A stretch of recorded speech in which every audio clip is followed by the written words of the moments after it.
तो जब ये बात आ जाती है तो जो आपके एक्सपीरियंसेस हैं ये कहकर जिंदा नहीं रहता है कि साहब मैं एक बुरा आदमी हूं। पॉइंट हो गया कि भाई ठीक है, मेरे यहाँ आके मैं लोगों को बेवकूफ़ बनाता हूँ, लेकिन लोग झूमते तो है ना। दिवाली का टाइम है, सब कुछ हो रहा है और फिर भाऊ जो है वो गोली मार दे। आपसे किसी ने पूछा कि जॉली एलएलबी के जज के किरदार की तैयारी आपने कैसे की थी, और आपने जवाब दिया कि एक नज़रिए से देखा जाए तो शूटिंग के पहले तक कोई तैयारी नहीं थी, और दूसरे नज़रिए से देखा जाए तो इसकी तैयारी 30 साल की थी। करेक्ट। तो एज एन एक्टर आपको लगता है कि ज़िंदगी की समझ एक्टर के किरदार की गहराई तय करती है? मेरे ख्याल से मैं वो यहाँ पर एक बात कहना चाहूँगा कि मेरे ख्याल से ये शायद सभी चीज़ों पे लागू होता है, लेकिन आर्ट में तो बहुत ज़्यादा। आर्ट में आप कौन हैं और क्या हैं, वो कहानी आप चाहे कोई भी करें, वो किरदार आप चाहे कोई भी करें, बतौर पोएट आप कोई भी पोएट्री लिखें, आप हमेशा अपने आप को रिवील करते हैं। आप कौन हैं, आप कैसा सोचते हैं, ठीक है, आपका जीवन क्या रहा है। तो जब ये बात आ जाती है तो जो आपके एक्सपीरियंसेस हैं they come in play, your life comes in play. Jolly LLB की जो बात थी कि भाई देखा जाए तो कुछ भी नहीं किया है और देखा जाए तो 30 साल, तो वो 30 साल का जो आपकी लाइफ जो आपने गुजारी आर्ट में या देखा आपने ज़िंदगी में, वो सारी चीज़ों का रिफ्लेक्शन जो है वो करते वक्त इट कम्स इनटू प्ले। ये ऐसा नहीं होता कि आप आज मुझे रोल दीजिए तो मैं 6 महीने उसको तैयार करके फिर करूँगा। 6 महीने तैयार करके क्या करूँगा? भाई एक्टिंग का एक बेसिक पार्ट है, वो टेक्निकल पार्ट है कि भाई आपको आवाज़ कितनी प्रोजेक्ट करनी है, आपको बाग पे जाके खड़े होना है, आपको ये डायलॉग बोलना है, आपको यहाँ दुख यहाँ सुख, ये सारी चीज़ें दिखानी।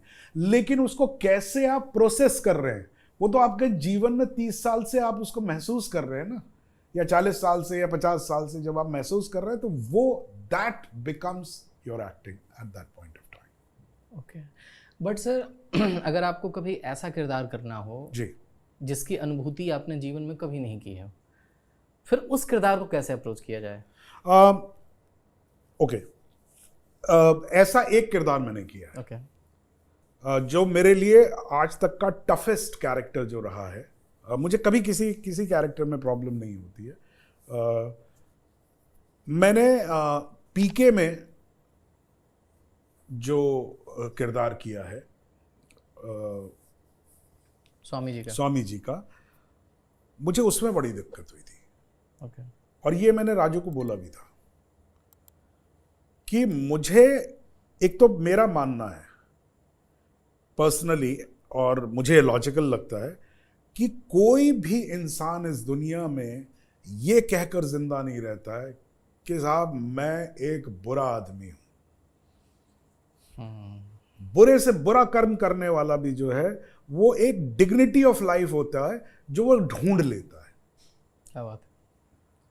वो कोई एक बात मान लेता है कि नहीं मैं एक्चुअली अच्छा कर रहा हूं, तभी वो कर पाता है उसको। उसकी अपनी फिलॉसफी होती है जो जो उसकी फिलॉसफी होती है। हाँ। जो पूरी दुनिया, हिटलर की फिलॉसफी कुछ और थी, लेकिन अगर आप हिटलर से पूछते तो हिटलर कभी नहीं कहता कि साहब मैं देखिए दुनिया का सबसे खूंखार गंदा बुरा आदमी दैत्य हूं। ऐसा नहीं है।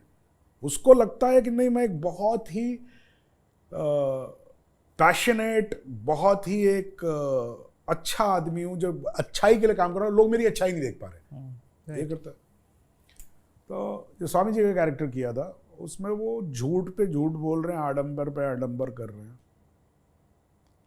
तो मैंने उसको बोला, मैंने कहा यार मुझे ये लोग नहीं कभी समझ में आते कि आप झूठ पे झूठ बोले जा रहे हैं, आडंबर पे आडंबर, और आप जानते हैं आडंबर कर रहे हैं। आप जानते हैं कि आप लोगों से झूठ बोल रहे हैं। आप बोल रहे हैं कि प्रभु पथ दिखाइए, बोल रहे हैं, आपको पथ नहीं दिख रहा है, आप बोल रहे हैं खाली। ठीक है, आप इस बात के लिए कि मुझे इससे पावर मिलेगा, पैसा मिलेगा, ये भी अपने आप में रीजन है, करेक्ट रीजन है, आप कर सकते हैं। लेकिन कहीं कोई मोमेंट तो होगा कि जहां पर आप कहें हटाओ यार, अकेले ही सही, लेकिन कोई तो मोमेंट होगा। तो वो था नहीं। तो मैंने उनको बोला, मैंने कहा यार ये इतना अगर बड़ा आदमी है, इतने लोगों को इसने कंट्रोल कर रखा है, तो इसका कुछ तो यकीन होगा ना यार। तो राजू ने उसके बाद क्लाइमैक्स में एक लाइन रखी थी, वो पीके को बोलता है, स्वामी कहता चलिए मान लीजिए ये सब आडंबर है, ये सब भगवान है नहीं, लेकिन अगर एक माला जपने से किसी के मन को शांति मिलती तो आपकी क्या दिक्कत है। तो ये उसका एक पॉइंट हो गया कि भाई ठीक है, मेरे यहां आके मैं लोगों को बेवकूफ बनाता हूं, लेकिन लोग झूमते तो है ना। तो मेरे आडंबर से लोग झूमते हैं, तो यही अपने आप में एक बड़ा अच्छा कर्म है। तो ये समझने में मुझे बहुत काफी लड़ना पड़ा था इस कैरेक्टर को। इसी तरीके से विभू, एक चीज समझ लो, मेरे एक्सपीरियंस में ये बात मैं अपने एक्सपीरियंस से कहता हूं, आप कभी वो किरदार नहीं कर पाएंगे जो आपने ना कभी देखा हो ना कभी समझा हो। Okay. आप तभी कर पाएंगे जब आप उसको आपने देखा है या समझा है, ठीक है। और वो एक्चुअली देखना और समझना एक्चुअली वो किरदार नहीं होता है। आप अपने जीवन से उसको जस्टिफाई करते हैं। Okay. तो यही मैं कहता हूं कि आप अपने जीवन से ही सब कुछ देख पाते हैं। सब Okay. अब सत्या का ख्याल आता है मेरे जहन में। आपने इस फिल्म को अनुराग कश्यप सर के साथ लिखा और इसमें आपका निभाया गया कल्लू मामा का कालजयी कैरेक्टर। अब उस फिल्म की खासियत ये है कि उससे पहले जितनी भी गैंगस्टर्स के ऊपर फिल्में बनी, उसमें उनका कभी ना ह्यूमन साइड को एक्सप्लोर नहीं किया गया। कि आज अगर उनको 10 बजे जाके किसी का मर्डर करना है तो सुबह में नाश्ता करते वक्त वो क्या सोचते हैं, या मर्डर से करने के बाद जब वो घर आते हैं तो घर पे क्या बातें करते हैं, ये सब चीज़ें हम लोगों ने देखा उसमें। एक सीन का मैं जिक्र करना चाहूँगा सर, जहाँ पे भाऊ का कैरेक्टर भीखू मात्रे को गोली मार देता है और कल्लू मामा को ये पता नहीं होता है, और उस समय उसके चेहरे पे जो भाव आते हैं उसमें क्रोध है, पीड़ा है, उसमें धोखा वाली फीलिंग है, और वो सब का चित्रण आपके चेहरे पर, आपके आंखों में, आपके मसल्स में वो दिखता है। इस सीन के बारे में बात कीजिए सर। तो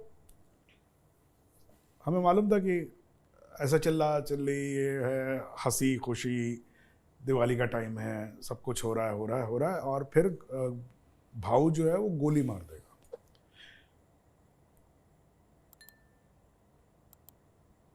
खाली क्या डिसाइड नहीं हुआ था कि वो एग्जैक्ट किस वक्त मारेगा।